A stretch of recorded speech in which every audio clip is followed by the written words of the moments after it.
My name is Freya, and unlike other high school girls who care about makeup or dating, I grew up in a nursing home where I learned martial arts to protect the people I care about. That protective instinct is exactly why I found myself in a really awkward position one afternoon. I was literally straddling a total stranger in a dirty alleyway, my fist raised and ready to strike. The grit of the pavement scraped against my knees, and my heart was pounding with adrenaline. Instead of looking scared, the guy beneath me just smirked. He had the nerve to ask me if it was usual for me to sit with strangers the first time I met them. The audacity of this guy. I could feel the heat rising in my cheeks, not from embarrassment yet, but from pure anger. I tightened my grip, ready to wipe that smile off his face, thinking he was definitely messing with the wrong girl. Just as I was about to swing, a trembling voice stopped me. It was a little boy standing nearby, looking totally confused and terrified. He begged me not to hit the guy. I turned to the kid, trying to soften my expression to be reassuring, and told him not to worry. Then I glared back at the guy beneath me, declaring that this punch was payback for mugging a child. But then the kid screamed out, correcting me. He frantically explained that I had it all wrong. He said this guy hadn't hurt him. He had actually saved him from the real muggers and was just teaching him how to defend himself. I froze. My fist hovered in the air as the realization hit me like a bucket of cold water. I looked down. The boy's bag was on the ground, and I had seen this guy holding the kid's arm. It looked exactly like an assault. I let go of him, my stomach dropped. I stood up, brushed myself off, and felt my face burning hot. I squeezed my eyes shut and yelled a frantic apology into the air before turning around and sprinting all the way home without looking back. I left them both standing there, completely dumbfounded. My life isn't exactly normal. My parents run a nursing home, which means I grew up surrounded by the smell of herbal tea and old books. I preferred the company of older people to that of children my age. Back at home, I was recounting the embarrassing story to Mrs. Jones. She just laughed at me, amused that I had left the poor guy lying there and run away. She told me a story about how she met her husband by knocking him over with a martial arts kick, teasing that maybe this boy was my destiny. I frowned at her and dismissed the idea immediately. No way was that happening. Suddenly, my dad walked past us, huffing loudly. I knew that look. The lines on his forehead were deep, which usually meant bad news. Our finances had been terrible lately, and the stress was heavy in the air. I followed him out to the yard to check on him and saw him talking to a well-dressed man. The stranger waved me over. The man held up his phone to show me a picture. I gasped. It was the guy from the alley. The man lowered his voice and confirmed that the person I had almost punched was his son. He told us he had seen everything and followed me here. I began to feel afraid and sweat drenched my forehead. Had he come to seek revenge or make us pay for what I had done to his son? However, his reaction surprised me even more. He simply spoke in a soft voice and looked at me with pleading eyes. He said that his son had fallen in with a bad crowd and stopped studying. He wanted me to help steer him back on the right path. I stammered, telling him I didn't want to be a babysitter, but then he played his ace card. He mentioned the nursing home's financial troubles and hinted that it might have to close soon. However, he said he wouldn't mind being a major sponsor if I agreed to help. My jaw dropped. This was crazy. All I had to do was keep an eye on his son and all my parents' problems would disappear. My dad told me I didn't have to do it if I didn't want to, but looking at his tired face, how could I say no? I felt a sudden burst of determination mixed with excitement. I agreed to the deal and asked which school I needed to transfer to. So I transferred. And let me tell you, stepping into that school felt like landing on a different planet. The hallway was intimidatingly high class. Everything was polished to a blinding perfection: the floors, the lockers, even the people. I looked around, feeling completely out of place in my simple clothes. I could practically feel the judgment radiating from the other students. I heard the hushed whispers and saw the mean girls pointing fingers and giggling, labeling me a hick before I'd even said a word. Honestly, if it were up to me, this pretentious place would be the absolute last school in town I'd ever choose. I found my classroom and scanned the room for a safe harbor. There was only one empty seat left, right at the back, perfect for staying invisible. Or so I thought. I walked over and began to lower myself into the chair, but just as my weight shifted, the chair vanished. I hit the floor with a painful thud, landing hard on my tailbone. The shock stole my breath for a sec. Before I could process what happened, a hand appeared in front of my face, offering to help me up. Instinctively, I reached out to grab it, grateful for a shred of kindness. But the moment my fingers brushed against it, the hand snatched back. I was left sitting there on the dirty floor, hand reaching out to nothing, while the entire class erupted in laughter. The sound was deafening. I looked up and saw it was Blake. Of course it was him. He grinned down at me, looking totally pleased with himself. He gave a fake apology. He sarcastically remarked that he guessed he should only lend a hand when actually asked. Ugh, I wanted to scream. I quickly scrambled up, dusting off my skirt and forcing my face into a mask of indifference. I sat down in the chair, checking it was actually there this time. Then I immediately slid my large headphones over my ear. I wanted to block out the world and pretend I couldn't hear the nasty comments about my rustic look that were still circulating the room. But here's the thing, I hadn't actually turned the music on yet. That's when I heard the guy sitting in front of me turn around to talk to Blake. He sounded amused, telling Blake that I seemed interesting. Then he proposed a bet. The stakes were the usual, $1,000 if Blake could win my heart in a month. He didn't even hesitate. He glanced over at me with pure arrogance and sneered, accepting the deal like it was the easiest money he'd ever made. So that's how it was going to be, huh? I adjusted my headphones, a mischievous smile creeping onto my face. They thought I was the clueless victim, but they had no idea I heard every single word. If Blake wanted to play games, I was more than ready. I decided right then and there that I was going to help him lose that bet,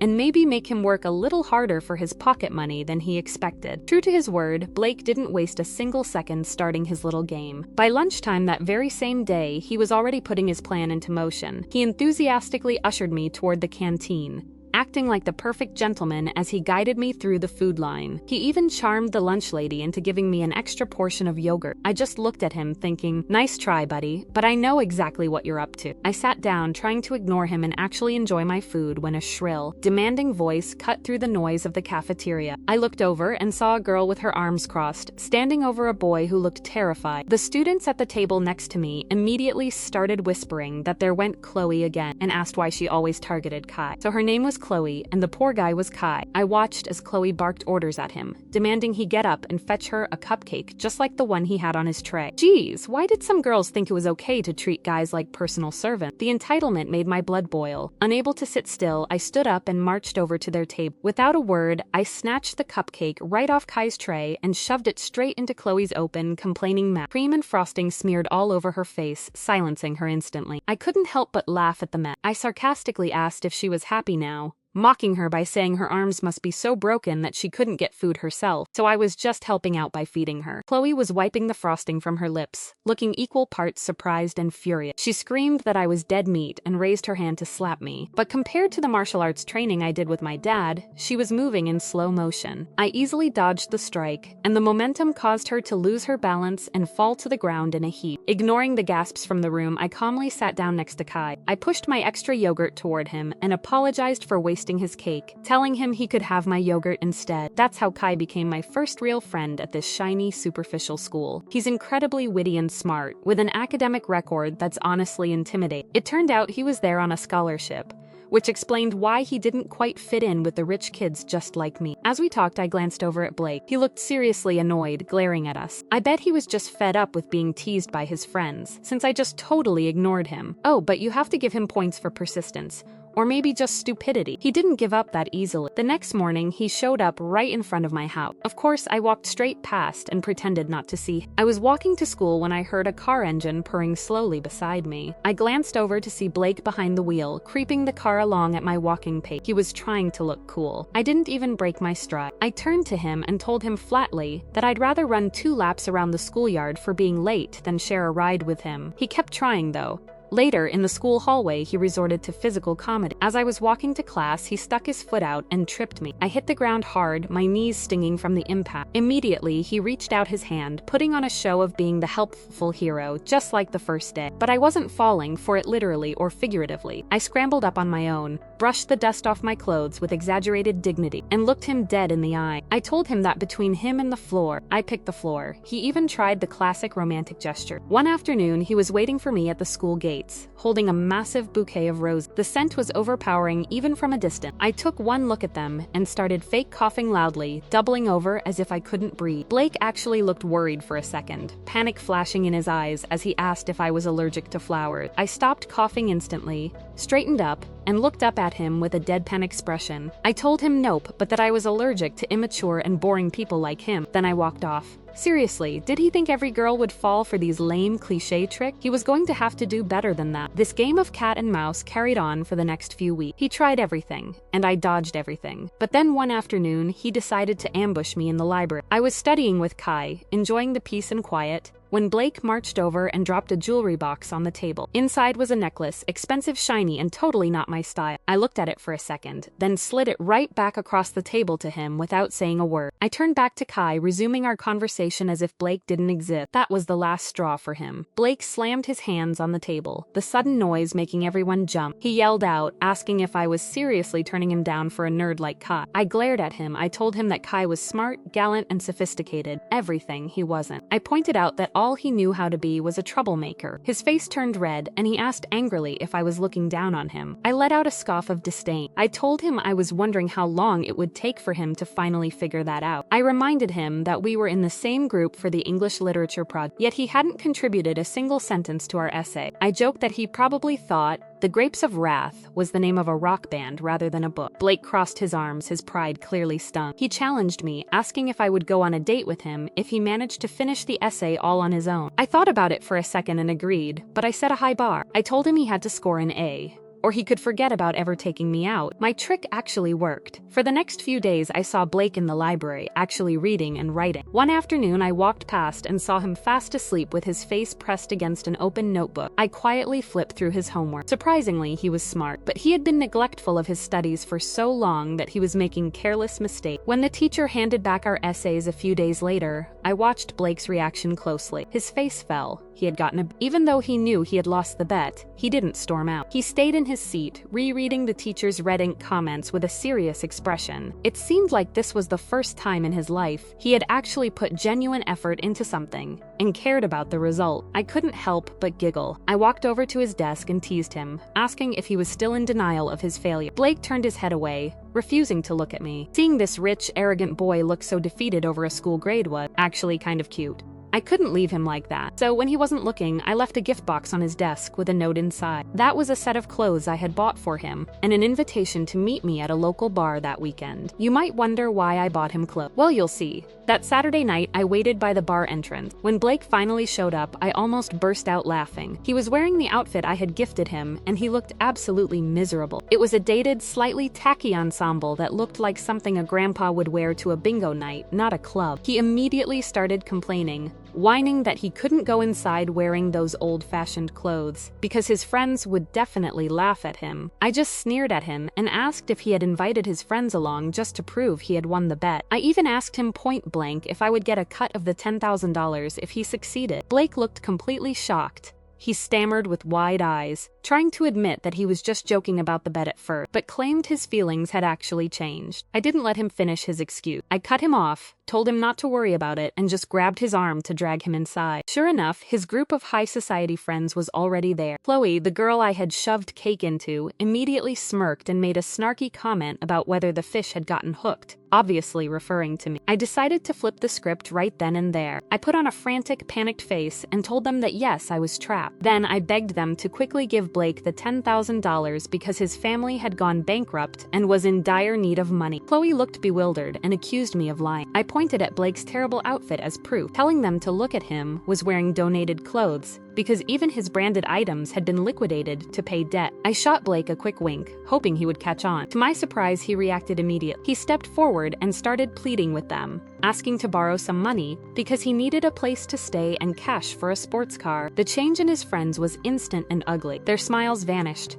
They turned nasty, telling him that if he was poor, he no longer qualified to be in their group. They turned their backs on him without a second thought. We walked back outside, and Blake looked incredibly sad and resigned. He told me that I didn't have to do that because he already knew they only hung out with him for his money. But he sounded so defeated, saying that was just how people were. I sighed, looking at his slumped posture. It broke my heart to realize he had probably never been cared for or loved for who he really was. I nudged him to get his attention and told him to get rid of that sad face. I reminded him that this was technically a date after all, and promised to make it up to him by taking him to a different barone that actually matched his outfit. I dragged Blake to our evening party in the backyard of the nursing home. His jaw literally dropped when he saw all the grandparents buzzing around, preparing for the night. I introduced him to everyone as a friend who was there to lend a hand, and the elderly residents didn't hesitate for a second. They immediately put him to work. Mrs. Hastings bossed him around, making him climb a tree to hang the stringlet. Then Mr. Derbyshire called him over to chop wood for the campfire,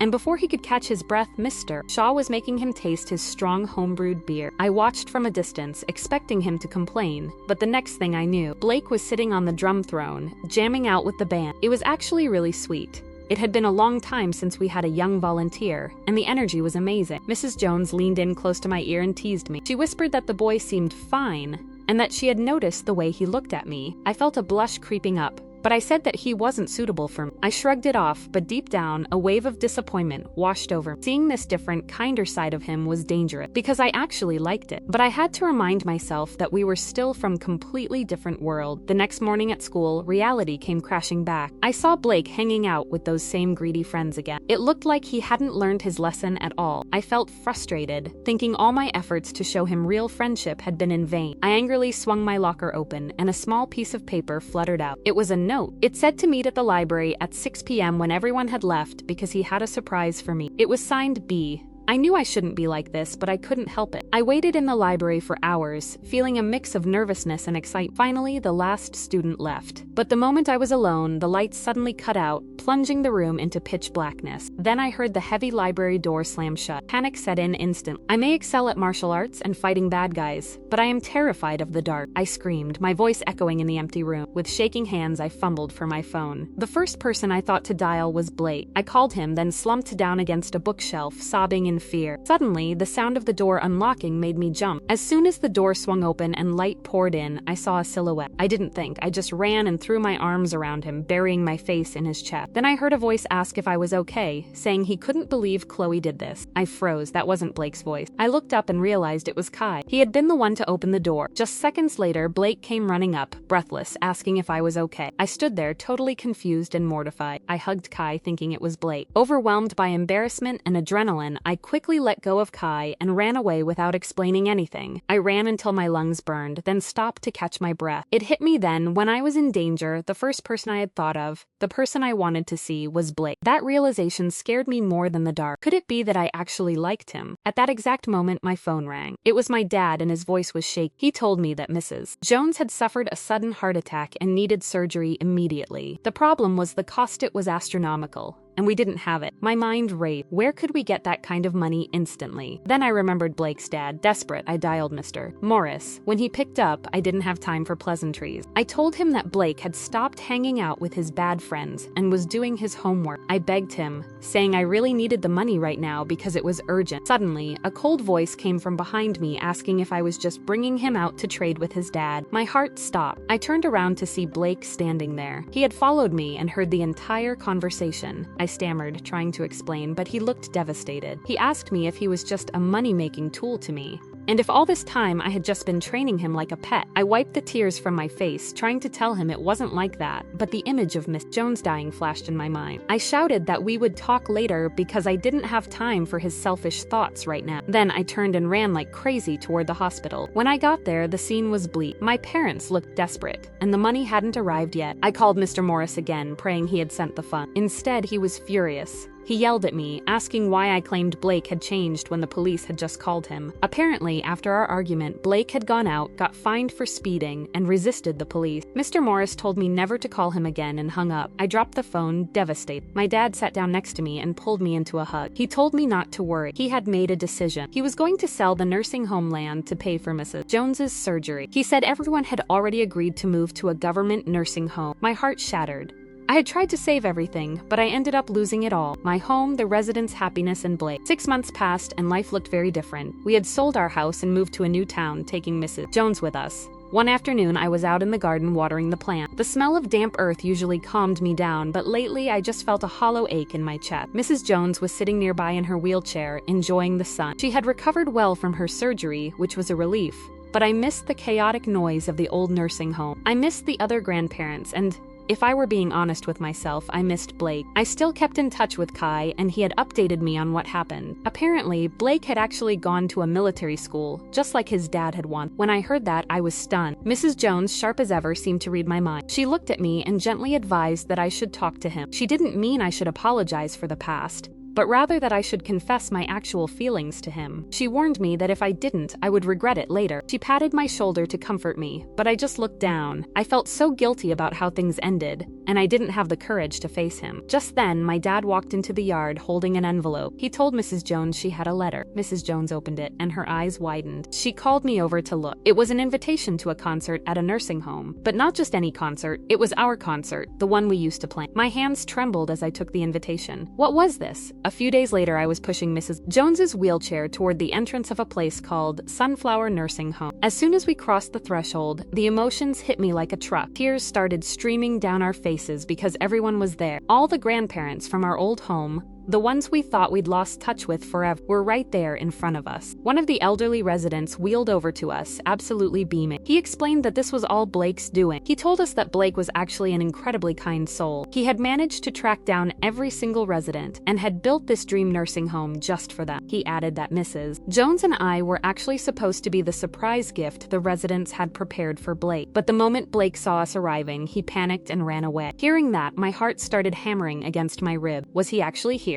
Without thinking, I spun around and sprinted back toward the main gate. I saw a car driving away in the distance, and my gut screamed that it was him leaving. I ran after the car, my feet pounding hard against the pavement, shouting in total despair. I yelled for him to wait, screaming at the top of my lungs that I liked him. I really, really liked him, but the car didn't stop. It disappeared around the corner. Exhausted and heartbroken, I collapsed right there on the street. Tears blurred my vision, but I kept muttering to myself, repeating over and over that I really did like him. That's when a familiar voice spoke from behind me. He asked me what I was saying and told me to say it louder. I turned around startled. It was Blake. He hadn't been in that car after all. He was standing right there, looking taller and sharper in a crisp military uniform, smiling at me with that fond look I had missed so much. I didn't run away this time. Instead, I wiped my tears and threw myself into his arms, finally ready to start our chapter properly. Looking at his smile, I knew he had finally won the most important bet of all, my heart.